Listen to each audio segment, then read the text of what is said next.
The small farming town of Cedar Ridge, Nebraska, was the kind of place where everybody knew everybody, and gossip traveled faster than the wind. Families worked hard in the fields, tending crops and raising livestock. Life wasn't glamorous, but it was honest. Among those hard-working families was the Millers, and their daughter, Sarah Miller, stood out for reasons few people in town truly understood. Sarah was 16, tall and strong from years of farm labor.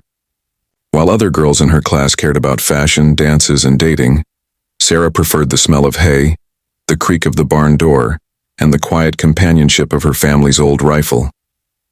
The rifle wasn't shiny or new. It was her father's hand-me-down, scratched and worn from years of hunting deer and coyotes. But in Sarah's hands it became something extraordinary.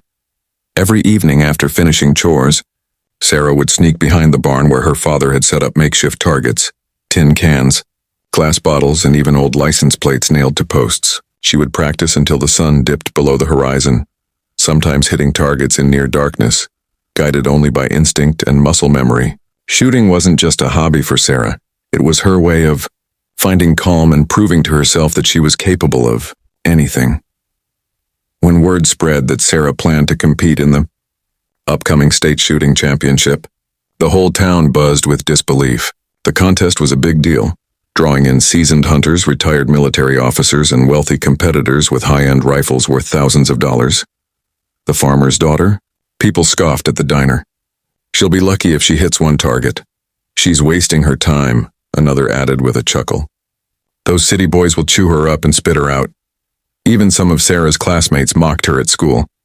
"Hey, Sarah," one boy sneered. "Don't miss and shoot the sky." Laughter echoed in the hallway, but Sarah didn't flinch. She was used to being underestimated. Her father, John Miller, was the only one who believed in her wholeheartedly. He had watched her train in silence for years, never once bragging about her talent to others. On the night before the championship, he placed a hand on her shoulder and said, "Sarah, don't worry about what they say. Just go out there and do what you've always done. Focus, breathe, and trust yourself." The morning of the competition was chilly, the kind of cold that made breath visible in the air. Sarah arrived wearing her worn jeans, a red plaid shirt, and boots dusted with dirt from the farm. In her hands, she carried the old rifle, the same one people laughed at. Around her, other competitors polished sleek modern guns with laser sights and adjustable scopes. They looked at Sarah with smirks, whispering to one another. "She doesn't stand a chance," one man muttered. But Sarah wasn't there to impress them. She wasn't there to prove anything to the crowd. She was there for herself, for the countless hours of practice behind the barn, for her father's quiet encouragement, and for the little voice inside her that whispered, "You are stronger than they know." And when her name was called to the firing line, Sarah walked forward with steady steps, ready to turn the laughter of the doubters into stunned silence. The announcer's voice rang out across the shooting range. Next up, competitor number 17, Sarah Miller. All eyes turned as the farmer's daughter stepped up to the line. She looked out of place among the polished rifles, high-tech gear, and expensive shooting jackets. Her father's battered hunting rifle rested easily in her hands, its wooden stock worn smooth from years of use. The crowd shifted, some whispering, others openly grinning, certain this girl would be eliminated in the very first round.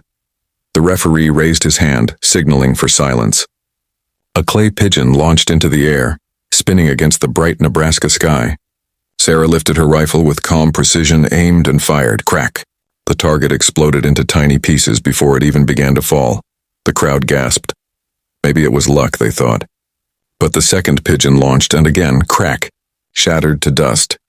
One by one, the targets flew, each faster and more challenging. With every shot, Sarah's confidence grew. She didn't hear the whispers or see the stunned faces.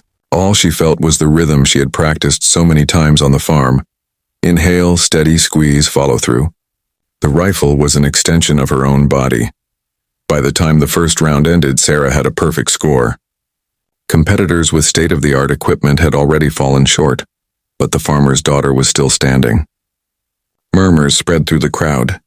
The same people who had mocked her were now leaning forward in disbelief.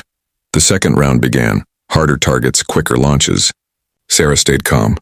Her father watched from the sidelines, his heart swelling with pride each time the announcer shouted, "Hit!" She was no longer the farm girl they had laughed at. She was dominating the field. By the final round, only Sarah and two others remained. The challenge was legendary. 5 targets launched at once, darting in different directions. Even seasoned marksmen rarely hit more than 3. The other 2 competitors missed their chance. The targets sailed unbroken into the distance. Now it was Sarah's turn. The referee gave the signal. 5 clay pigeons shot into the sky. Sarah inhaled, her eyes tracking every arc.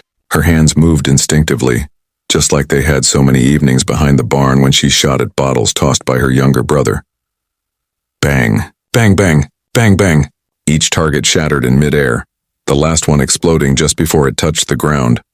The crowd erupted, cheers echoing across the range. Judges confirmed it.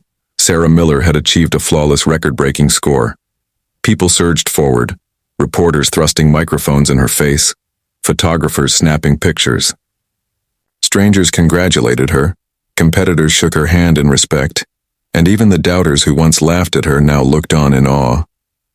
Her father stepped through the crowd, tears glistening in his eyes. "I always knew you could do it, Sarah," he whispered, hugging her tightly. Sarah smiled, not out of arrogance but with quiet satisfaction. She hadn't come to prove anyone wrong. She had come to prove herself right. That day, the farmer's daughter didn't just win a competition. She rewrote what people believed was possible. And in Cedar Ridge, nobody ever laughed at Sarah Miller again.